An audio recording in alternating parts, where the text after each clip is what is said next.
आज की वीडियो में मैं आपको बताऊंगा शेयर परचेज एग्रीमेंट के बारे में। अगर आप एक स्टार्टअप फाउंडर और merger acquisition startup funding business funding के लिए जा रहे हो तो शेयर परचेज एग्रीमेंट को अच्छे से और इन डिटेल इस वीडियो से समझ लेना।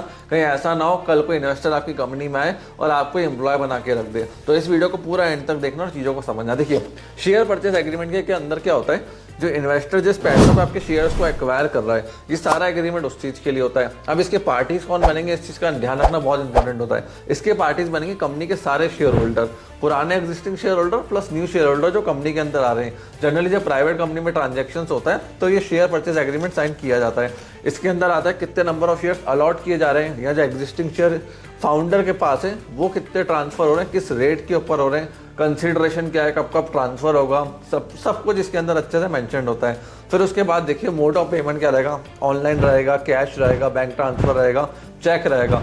कैश में भी आप 2 लाख रुपए तक ही डील कर सकते हैं, उसके ऊपर फिर आपको चेक, बैंक ट्रांसफर, डीडी इनके थ्रू डील करना पड़ता है। इस चीज़ का ध्यान रखना। अब देखिए, अगर आप एक स्टार्टअप फाउंडर है तो उसके अंदर लिखाइए बिजनेस फाउंडर है कि इतने नंबर ऑफ परसेंटेज जब तक आपके पास है तब तक सीईओ, सीटीओ, ऑपरेशन हेड की पोजीशन आप ही डिसाइड करोगे। उससे कम परसेंटेज शेयर होंगे तो बोर्ड डिसाइड करेगा। इससे आपके राइट्स हमेशा सिक्योर रहेंगे। होता क्या, कई बार इन्वेस्टर बाहर से आता है, थोड़ा टाइम कंपनी चलती है, उसको लगता है अब सीईओ सही नहीं हो, दूसरा सीईओ उठाने की कोशिश करते हैं, फिर डिस्प्यूट्स पैदा हो जाते हैं। तो अपने लिए मिनिमम इक्विटी शेयर की गारंटी रख दो कि जब तक मेरे पास 50%, 40%, 45%, 55% शेयर्स हैं, राइट्स मेरे ही रहेंगे सीईओ को डिसाइड करने के और बिजनेस के ऑपरेशंस को लीड करने के लिए।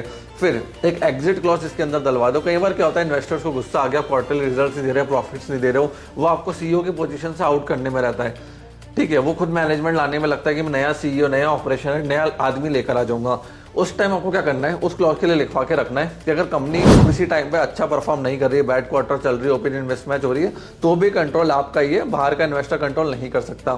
फिर उसके बाद एक चीज़ जो सबसे बड़ी स्टार्टअप फाउंडर्स के अंदर होती है, जो काफ़ी टाइम तक वो भूल जाते हैं कि यार अगर कंपनी बंद हो गई, चल नहीं पाएंगे, बहुत अन सिचुएशंस आ गई है, तो एक टाइम पीरियड रखिए कि 12 से 18 महीने का ये एक कैप पीरियड है। जब तक कंपनी परफॉर्म नहीं कर रही है, आप एग्जिट लेना चाह रहे हैं, इन्वेस्टर्स एग्जिट लेना चाह रहे हैं, तब तक एटलीस्ट आपको सैलरी मिलते रहे, पैसा मिलते रहे, आपकी लाइफ टाइम लाइबिलिटी क्रिएट ना हो। समझ गए इस चीज़ को। होता क्या, इन्वेस्टर्स कई बार आपको बाहर निकाल देते हैं सीईओ, डायरेक्टर की पोजीशन से, बट आपकी लाइबिलिटी लाइफ टाइम चलती रहती है, इन्वेस्टर्स का ड्रामा चलता रहता है, पीस ऑफ माइंड आपका जीरो हो जाता है। तो इन सबको भी उनको पहले ही क्लियर करना है। फिर ड्रैग अलॉन्ग राइट होता है। इसके अंदर क्या होता है, जो इन्वेस्टर्स है जब उसको कंपनी बेचनी है तो वो आपके शेयर्स को खुद ड्रैग करेगा और बाहर बेच कर आ जाएगा। मतलब आपकी इच्छा के बिना भी आपकी कंपनी बिक गई, इसको रिवर्स करवा दो कि भैया मेरी मर्जी रहेगी, मेरे डिसीजन के बिना इन्वेस्टर्स मेरे साथ ड्रैग करके शेयर्स नहीं बेच सकता।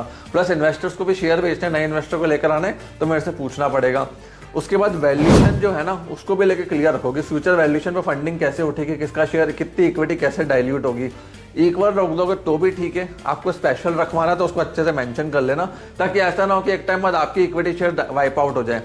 फिर इसके अंदर डलवा इन्वेस्टर का non interfere clause in daily business and operations. आप सीईओ, आप डायरेक्टर हो, आपका डेली में ऑपरेशंस में हाथ चलना चाहिए और कंट्रोल आपका होना चाहिए। इन्वेस्टर्स ना तो डे टू डे ऑपरेशंस में घुसेगा, ना कुछ इसमें छेड़खानी करेगा, ना लीड करेगा। वो एक सीईओ और एक डायरेक्टर को ही लीड करना चाहिए। इससे क्या होगा, व्हाट्सएप पर जो फालतू का ज्ञान आता है बंद हो जाएगा। हर डिसीजन से पहले आपका अप्रूवल होगा, प्लस इन्वेस्टर्स नहीं घुस पाएगा। होता कि सीईओ को डिसीजन लेना है, इन्वेस्टर दूर बैठा, वो कंट्रोल कर रहा है, वो डिसीजन अपना बीच में डाल देता है, कंपनी मिसमैच होती है और अल्टीमेटली कंपनियां बंद हो जाती है। तो ये सारी चीज़ें खत्म हो जाएंगी। हाँ, इन्वेस्टर्स को रिपोर्ट चाहिए, वो हर महीने हर हफ्ते लेता रहे, उसमें कोई दिक्कत वाली बात नहीं है। फिर इसके अंदर एनडीए डलवाओ। भैया इन्वेस्टर आपकी कंपनी में आ रहा है, डुनजम हुआ था, मुकेश अंबानी जी आए, 2400 करोड़ डाले, फंडिंग आ गया और होने नहीं दी, उसको बंद करके बर्बाद करके जियो मार्ट चालू कर दिया मार्केट के अंदर। ये बहुत ट्रेंड के अंदर चल रहा है। तो बहुत होता है इस मार्केट के अंदर, इन्वेस्टर आया, आपके धंधे में 10 करोड़ भी डाले, उसको एक्सेस तो पूरा देना पड़ेगा डेटा का। उसे सेम बिजनेस बनाया, कॉपी करा, आपको मार्केट से साइड कर दिया। तो आप इन चीज़ों को समझो कि इन्वेस्टर से एनडीए भी साइन करवाओ कि भैया तुम सेम चीज़ मार्केट में लॉन्च नहीं कर सकते, सेम बिजनेस में नहीं आ सकते। ठीक है, जिससे आपकी रेपुटेशन, बिजनेस, एनडीए, डेटा सब कुछ सेफ रहे। ये बहुत मार्केट के अंदर होता है। जो फाउंडर बड़ी कंपनी बनाना चाहते हैं, इन्वेस्टर्स घुसते हैं, आइडिया, कंसेप्ट, डेटा उठा लेते हैं, वही चाहिए होता है मेन में। स्केलअप तो कोई भी कर जाएगा, लेटर ऑन किसी और के साथ स्केलअप मार जाते हैं। फिर आपको क्या डलवाना है इसके अंदर कि जब जब इन्वेस्टर को एग्जिट लेना, अब लेट्स सपोज देखो कंपनी अच्छी चली 2-3 साल, बट कभी इन्वेस्टर से मनमुटाव हो गए, अब इन्वेस्टर को एग्जिट देना, जो जनरली इस मार्केट में होता है बट लोग भूल जाते हैं। अब इन्वेस्टर बोलेगा कंपनी 1000 करोड़ की है, आप बोलोगे 100 करोड़ में बायबैक करूंगा, वैल्यूएशन में लफड़े होते हैं। पहले ही लिखवा दो कि जो शेयर का प्राइस होगा, बायबैक प्राइस होगा, वो कंपनी के प्रॉफिट का 5x होगा, 2x होगा, किस प्राइस पे बायबैक होगा, इस चीज को आप पहले ही लिखवा देना ताकि फ्यूचर के अंदर डिस्प्यूट क्रिएट ना हो। देखो मेनली डिस्प्यूट्स है ना हमेशा प्राइस को लेके क्रिएट होते हैं। सामने वाला कहता है ये चीज जब खरीदने की बारी आती है ना, सॉरी बेचने की, तो मेरी चीज 1000 रुपए की जब मैं बेचूंगा, खरीदने वाला बोलेगा तो 100 रुपए की है। तो प्राइस को लेकर पहले कैलकुलेशन करते ना कि प्राइस कैसे कैलकुलेट होगा, प्रॉफिट के 2x होगा, 5x होगा, 10x होगा, टर्नओवर के 2x होगा, 3x होगा, पहले लिख के रख देना ताकि फ्यूचर में दिक्कत ना आए। प्लस ज्यूरिडिक्शन अपने फेवर में दिलवा दो। अगर इन्वेस्टर दिल्ली का, बैंगलोर, मुंबई की हो तो हो सकता है ज्यूरिडिक्शन दिल्ली का दिलवाए केस को लेके। इस केस का ज्यूरिडिक्शन आप पहले मुंबई, दिल्ली अपने सिटी में दिलवा देना ताकि वहां पे आपको इशू ना आए। होम ग्राउंड पे क्या लॉयर एंगेज करना, हर चीज करना आपके लिए ईजी रहता है। आप कुछ रेड फ्लैग्स हैं जो आपके एग्रीमेंट में है तो दूर भाग जाना, जैसे अनलिमिटेड इंडेमनिटी, कोई मतलब नहीं है, भाग जाओ।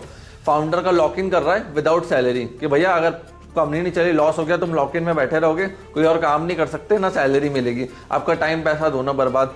इन्वेस्टर का वेट ऑन एवरी डिसीजन, मतलब हर डिसीजन इन्वेस्टर घुसेगा तब आप कुछ कर पाओगे, बेकार है। ऑटोमेटिक फाउंडर का रिमूवल, वो लिख देगा इसके अंदर की परफॉर्मेंस नहीं आई, ये नहीं आया, आउटपुट नहीं मिला, फाउंडर को हटा के नया फाउंडर ला सकते हैं, तो वो भी नहीं करवाना हमें इसके अंदर। तो ये सारी चीजें जैसे ही देखिए आप शेयर परचेस एग्रीमेंट से दूर हट जाना, चाहे आप मर्जर कर रहे हो, एक्विजिशन कर रहे हो, या अपने बिजनेस स्टार्टअप धंधे के अंदर फंड रेज कर रहे हो। तो ये सबसे इंपॉर्टेंट डॉक्यूमेंट होता है जब आप शेयर किसी को अलॉट करते हो, एक इन्वेस्टर को बेचते हो। मैं फ्रेंड्स आशा करता हूँ वीडियो आपको पसंद आई होगी। कोई डाउट रहेगा शेयर परचेस एग्रीमेंट के रिगार्डिंग, कमेंट सेक्शन में लिख देना, हम डेफिनेटली उसका आंसर करेंगे। आपने इस वीडियो को यहाँ तक देखा, हम लोगों ने सपोर्ट दिया, उसके लिए धन्यवाद।